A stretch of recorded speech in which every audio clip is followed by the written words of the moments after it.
Hello, welcome to My Green Pets. I'm William Green, and today we're looking at a beautiful specimen of Cattleya schilleriana. According to the American Orchid Society article, this plant is native to Brazil and gets about 10 inches tall. The pseudobulbs aren't huge. The flowers are about 4 inches across. They might be 4 to 6 flowers per inflorescence. And they've just got this wonderful, stunning lip, twisty, waxy petals, kind of an interesting color. And one thing that also is really nice about this plant is the fragrance. Believe it or not, the flowers on this Cattleya smell like root beer. This plant belongs to a friend of mine who also keeps their plants here in the greenhouses at Fantasy Orchids. And this is my collection. These are my green pets. Most of these plants I brought with me when I moved from Kentucky last year, and they've been living in this greenhouse for the past year and really loving it. The bright light, wonderful temperatures, and constant humidity have caused these plants to just really go wild.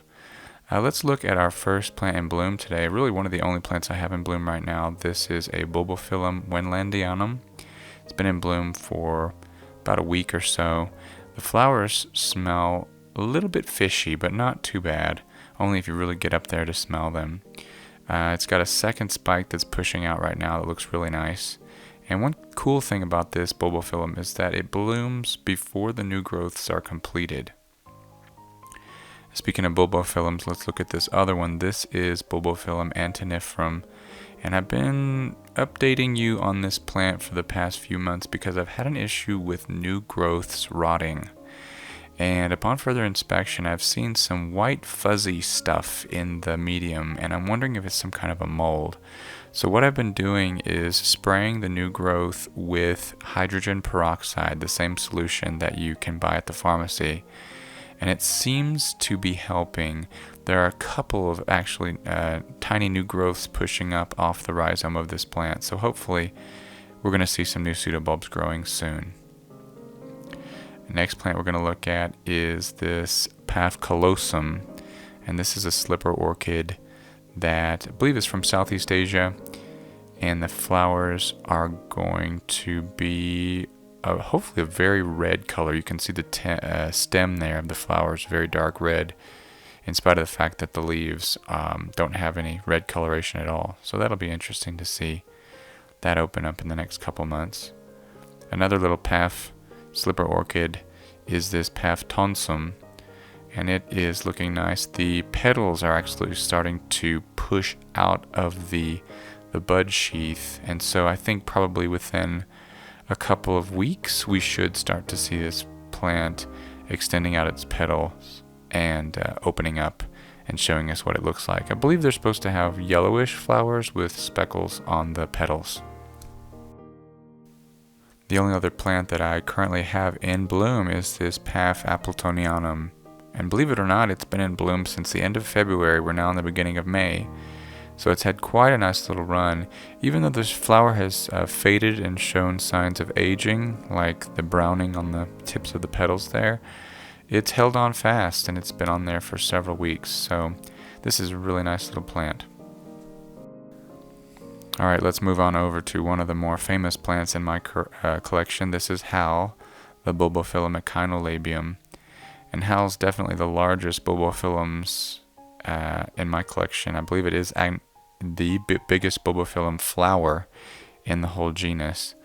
It's got nice big egg-shaped bulbs.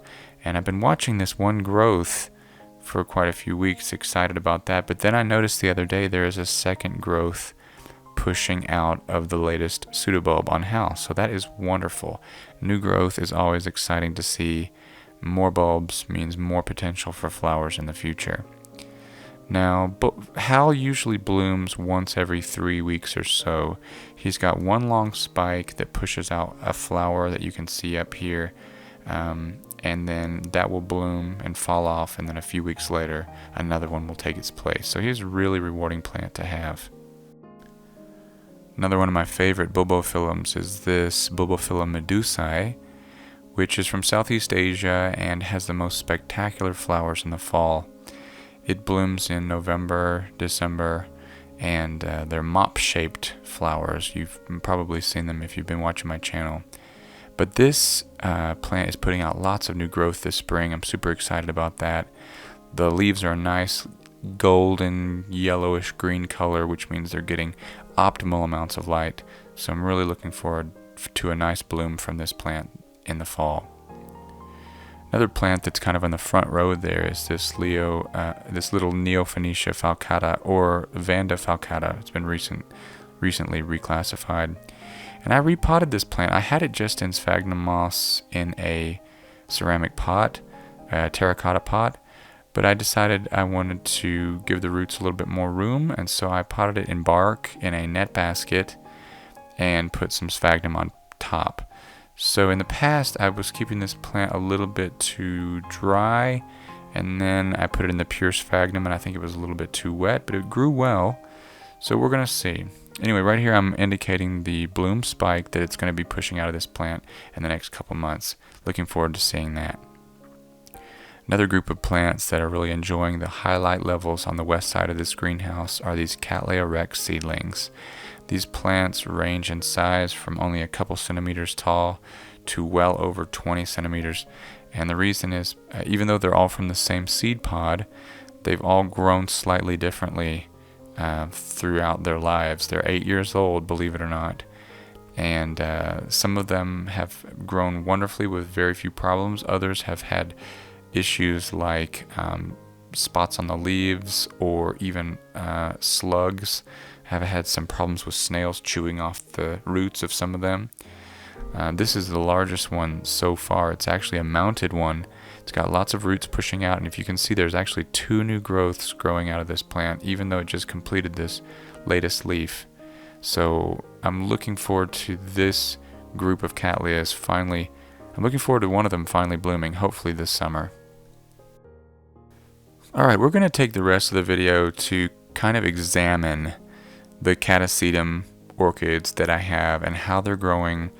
And we're especially going to look at the idea that these plants should not be watered during the first few months after they start breaking dormancy. That means when they start putting new growth out in the spring, you can see all these plants have new growth.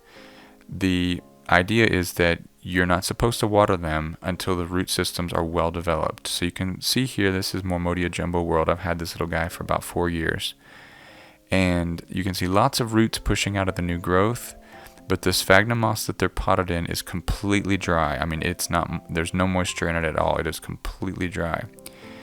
This is another one. This is actually it's an unnamed Fred Clarkara hybrid. And you can see that the roots are actually pushing down through the dry sphagnum. Maybe they're searching for water, but this plant, none of these plants have been watered since January. We're currently in May. So 4 months without water, and we're going to go another month without watering them. But they seem to be growing well. The bulbs are even still quite thick in most of them, so they're not suffering from too much from the drought. This is a Fong Sing, and it's got a lovely root pushing down there at the bottom, almost to the bottom of the pot. Now, I've had some growers tell me that they like to start watering once the roots have reached the bottom of the pot. I'm going to follow the advice of AOS Judge, longtime Catasetum grower, Stephen Van Campen-Lewis. He recently put out a Catasetum culture video that is fantastic. It's 24 minutes long, comprehensive, tell you everything you need to know about growing Catasetums. You can also check Fred Clark's website. Fred Clark has been breeding Catasetums for years. He's won something like 20 FCCs from the American Orchid Society. He knows what he's doing. He also suggests not watering these plants until their root systems are well developed and the roots are quite long. This is the Cycnodes Wine Delight, and you can see it's got all kinds of roots pushing out of the new growth. But it's interesting because these, even though there's a lot of roots pushing out, I don't see any of them along the edge of the pot reaching towards the bottom. They might be somewhere in the middle, but I don't see any yet. But the growth on the plant looks great, and I'm going to keep water off of these plants for another month. The beginning of June is when I plan on starting watering these guys. Alright, so just to kind of illustrate what I'm talking about with keeping these plants dry, Let's look at a couple of plants that have been watered consistently throughout the new growth cycle. So this is a Fred Clark this is the Millennium Magic Witchcraft Catasetum hybrid. And this one has been in sphagnum, and this one has not been covered. It's been watered consistently.